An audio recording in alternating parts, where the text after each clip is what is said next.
السلام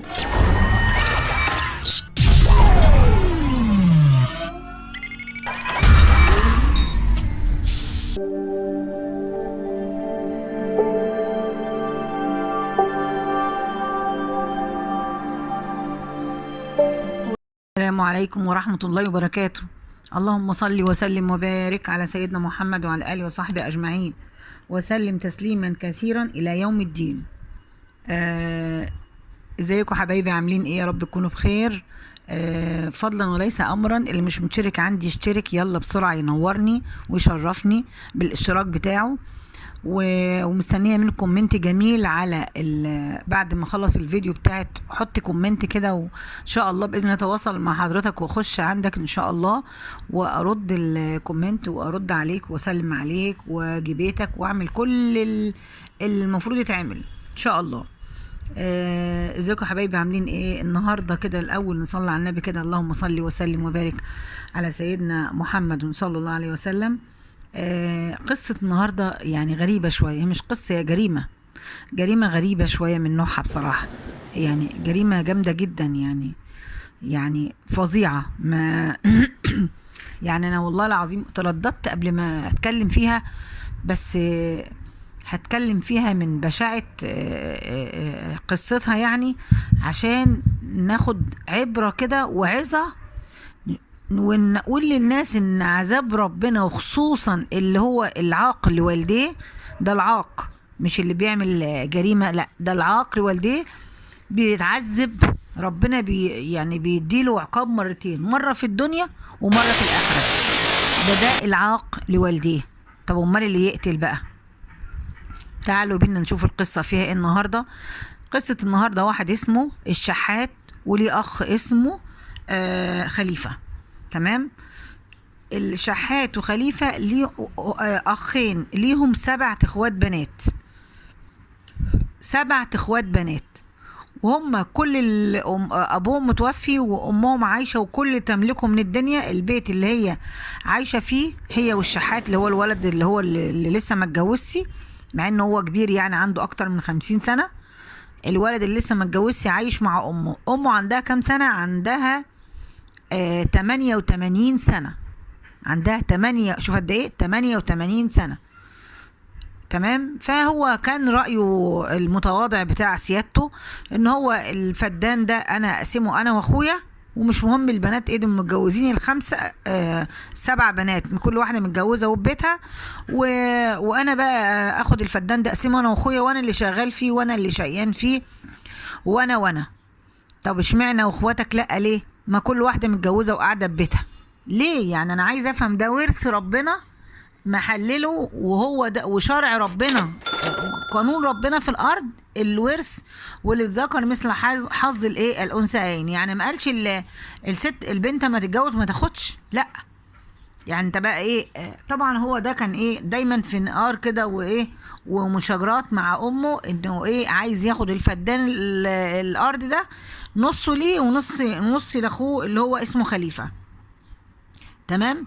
امه مش راضية، لا انا مش هدي لاخواتي البنات بتبقى مجبورين على خاطرهم يا عيني، ومكسورين، ولا بيقدروا يتكلموا، ولا بقى ليهم رأي ولا حاجة. اخوهم الراجل، يعني هم هيقولوا له ايه بقى؟ يعني واضح ان هو يكبرهم سنا يعني. تمام. هم بقى يعني هيقولوا ايه؟ فالبنات يا عيني غلابه ما بتتكلمش، لا انا عايز ياما انا الفدان ده اقسمه انا واخويا. امه رافضه. يعمل ايه بقى؟ وبيقولوا بقى ان هو ده الشحات ده كان دايما كل ما امه تقبض اول الشهر يقعد يضايقها ويتخانق معاها ويتشاكل معاها، عايز ياخد منها الايه المعاش بتاعها. تمام. طيب يعمل ايه بقى الباشا؟ يعمل ايه؟ لا حول ولا قوة الا بالله. يخش عليها وهي نايمة بالليل، يقتلها. بعد ما يقتلها يفصل رقبتها عن جسمها، بس كده. لا، ما استكفاش. حسبي الله ونعم الوكيل، حسبي الله ونعم الوكيل. يقلع امه، يعري امه، يقلعها الهدوم اللي هي لابساها. قال يعني ايه؟ مثلا يبقى حد دخل مثلا عشان خاطر يعني ايه، تبقى قضية شرف بقى، ومش هو اللي عاملها بقى. فاهمين ازاي؟ لا حول ولا قوة الا بالله. يعني ست كبيرة، ده عندها 88 سنة يعني. لا حول ولا قوة الا بالله.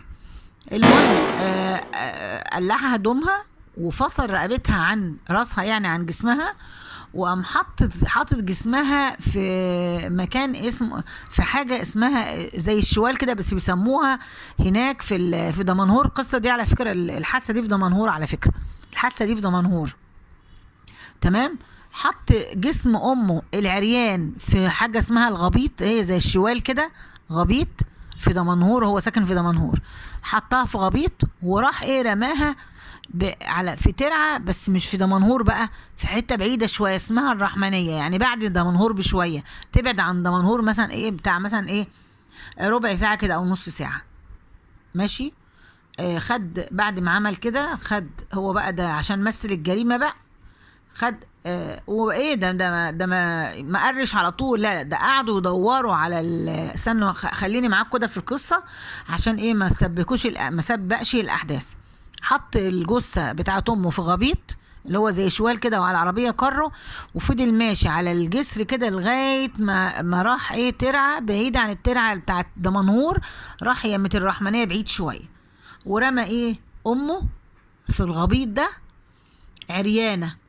طيب وراسها؟ لا، راسها بقى رماها في حته تانية، هما لغايه دلوقتي مش لاقيين راسها فين، يعني راسها رماها في ترعه بعد كمان الرحمنيه بشويه كمان، ومش لاقيين الراس، يعني الراس ما كانتش في شوال ولا حاجه، هي مرميه كده، مش لاقيين، عمالين يدوروا مش لاقيين. طب عرفوا ازاي؟ وعمالين بقى بعد ما قتل امه راح حضر فرح بنت من بنات اخواته. طب امك فين يا ابني؟ مش عارف، مش في البيت، يمكن راحت لواحده من اخواتها من ولادها التانيين. طب ازاي ما جاتش؟ ما اعرفش، انا ما لقيتهاش في البيت.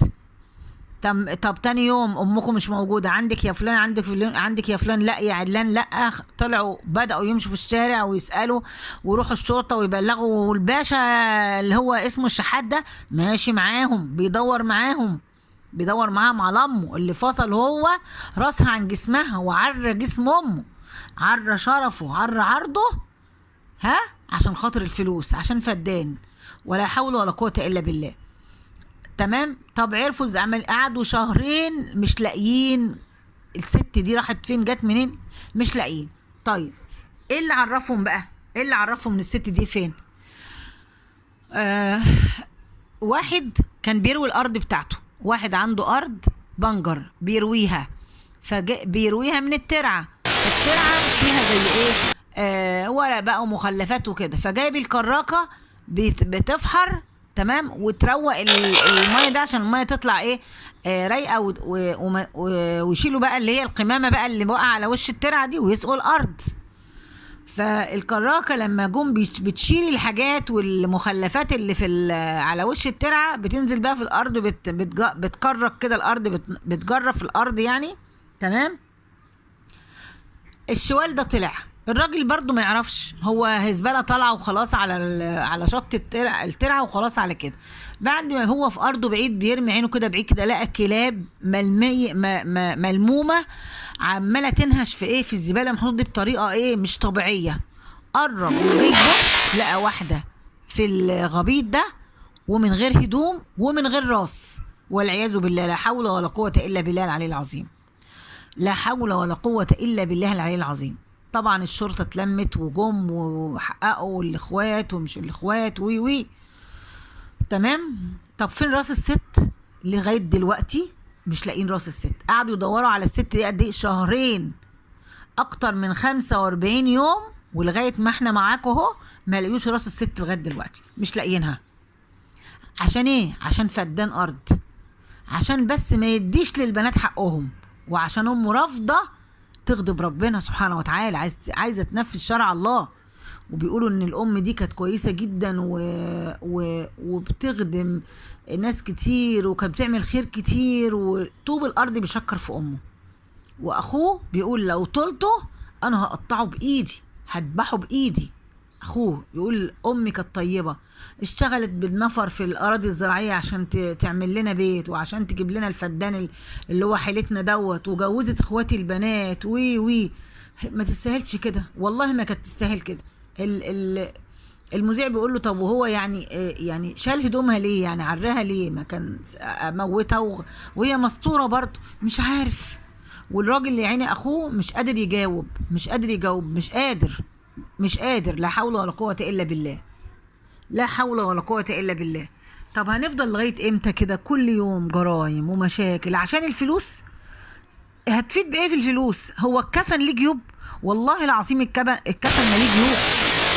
الارض، تحت الارض القبر مفيش متر في متر، مش مكمل، والله العظيم ما مكمل. ويتكفن الميت وعلى جنبه اليمين ما بياخدش نص متر في عرضه، نص متر، يعني متر ما فيش نص متر. في ايه؟ في ايه؟ كل ده ليه؟ هموت امي عشان خاطر فلوس؟ هستفيد ايه؟ هستفيد ايه؟ هو انت اديك هتموت، هتحكم عليك، اتحكم عليه فعلا ان هو ان شاء الله باذن الله اتحكم عليه بالاعدام، بس الست لسه راس الست ما لقوهاش. لا حول ولا قوه الا بالله. الست دي من دمنهور اللي هي اسمها ام خليفه، وعندها ولدين وعندها 7 بنات. ربنا يصبر بناتها ويصبر ابنها اللي هو موجود ده، خليفه ده حد محترم، كل الناس كويسين. ولادها البنات رفضوا يصوروا، مش عايزين يصوروا مع ابدا مذيعين ولا صحفيين ولا كده، من هول الصدمه. هيقولوا ايه؟ ولا حول ولا قوه الا بالله العلي العظيم. يعني مش عارفه والله، انا مش عارفه. حاول كده نوريكم كده جزء صغير كده من الترعه اللي هم اللي اتقتلت فيها او اترمت فيها، اللي لقوا الجثه فيها من غير راس. معلش كلامي قاسي شويه، حقكم عليا والله العظيم، انا بعتذر. نحاول نبص على الترعه دي ونشوف كده، يعني قلبه جابه قد كده يرمي امه في ترعه زي دي؟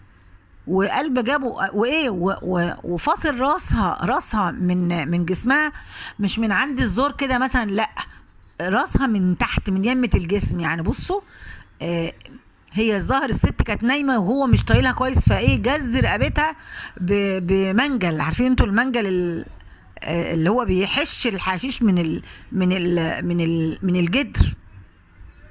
ولا حول ولا قوه الا بالله.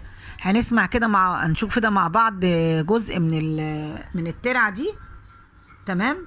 خلينا مع بعض كده نشوف جزء ونرجع مع بعض تاني.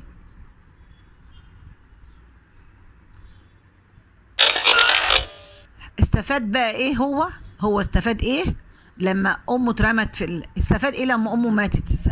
هيتعدم اهو، هيتعدم. استفاد ايه؟ ولا حول ولا قوة الا بالله، لا حول ولا قوة الا بالله. والسلام عليكم ورحمة الله وبركاته.